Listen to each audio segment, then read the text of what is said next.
তোমাকে আমি দোষ দিই না, কারণ আমি জানি দোষ ছিল সময়ের, দোষ ছিল পরিস্থিতির, হয়তো বা নিজেরই। সব কিছুই তো ঠিক ছিল, কিন্তু কি এমন হলো? সব কিছু হঠাৎ করেই কেন এত এলোমেলো হয়ে গেল? ভাগ্যের উপর খুবই অভিমান হয়। ভাগ্য কেন আমার মনের কথাগুলো বুঝলো না? আমি চেয়েছিলাম একটু ভালোবাসা, একটু শান্তি, একটু সুখ, কিন্তু ভাগ্য আমায় দিল অভিমান, অশান্তি আর অনেকগুলো কান্না ভরা রাত।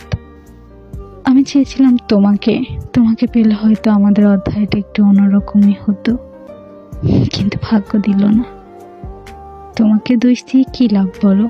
কারণ আমি নিজ চোখে তোমার ভালোবাসার সত্যটা দেখেছি।